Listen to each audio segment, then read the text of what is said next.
à chacun de nous de revenir maître de notre vie et de savoir ce que l'on veut en faire, ce qu'on veut qu'elle soit pour nos enfants, les petits-enfants qui vont suivre.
Lorsque les dates du calendrier qu'ils nous ont imposées seront de nouveau en position de miroir, 2020, 2020, les hommes auront oublié cette première grande guerre qui aura versé tant de sang.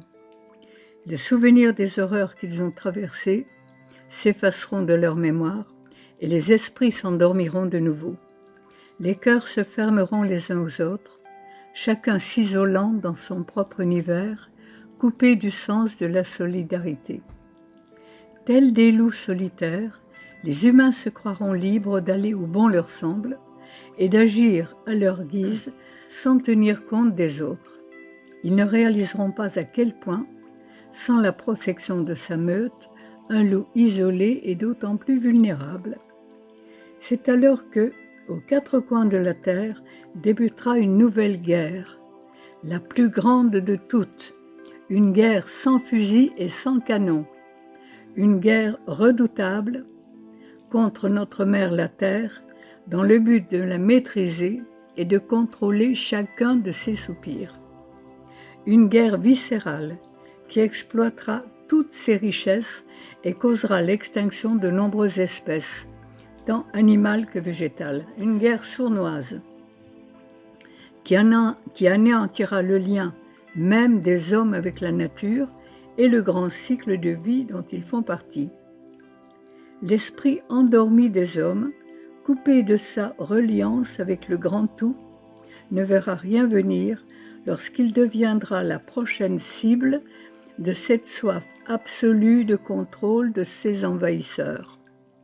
Ultime conquête, le cerveau humain sera une proie de choix sur leur tableau de chasse. Et ils n'auront besoin d'aucune arme pour asservir les hommes. Il leur suffira simplement, pour les réduire à néant, de leur insuffler la peur. Tel un loup solitaire, traqué par un chasseur sans merci, l'humain isolé de ses semblables ne trouvera aucune aide, aucun soutien, aucun répit, ni aucun terrier pour se réfugier lorsque débutera cette guerre de terreur et d'effroi. Il sera traqué jusque dans sa propre maison, assailli jour et nuit par des images terrifiantes, les mémoires de ses ancêtres oubliés.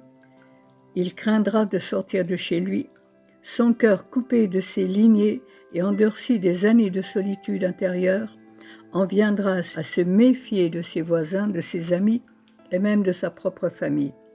Ce sera le début de la fin pour cette humanité sans âme et sans vision commune. Seuls ceux et celles qui auront nourri le lien à la terre, qui ont gardé leur cœur ouvert et leur esprit éveillé, sauront qu'il est temps de se lever et de quitter le confort de leur foyer pour se regrouper sur de hauts lieux sacrés afin d'invoquer la clémence des astres, des anciens et des esprits. Ceux et celles qui prendront le temps de lever leur âme du sang versé par leurs ancêtres et de purifier la terre entachée par tant de massacres auront la possibilité de survivre à cette guerre impitoyable. Ceux et celles qui créeront des havres de paix, des communautés solidaires et unies par le cœur, sauront résister à l'épreuve du feu qui embrasera les cerveaux terrifiés par la peur. Ensemble, ils s'uniront aux quatre coins de la planète, toutes ces âmes rassemblées dans un même esprit d'amour absolu sauront retrouver le chemin qui mène à la paix. Ensemble, ils s'uniront aux astres, aux anciens et aux esprits, pour réactiver la grande roue de médecine universelle, le centre de la création éternelle, afin d'y bercer la terre-mère et tous ses habitants, en faisant tomber le voile de l'oubli et en les éveillant à leur propre nature unifiée. Ce sera le début d'une ère nouvelle où enfin tous les humains seront frères et feront un avec la nature, les animaux et les plantes. Voilà, ça laisse à réfléchir.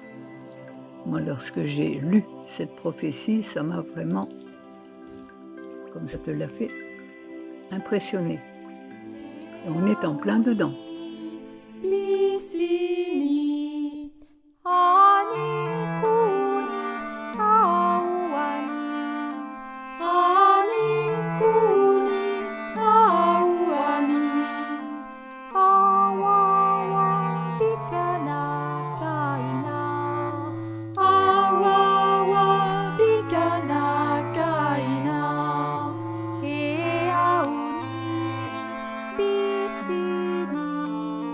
He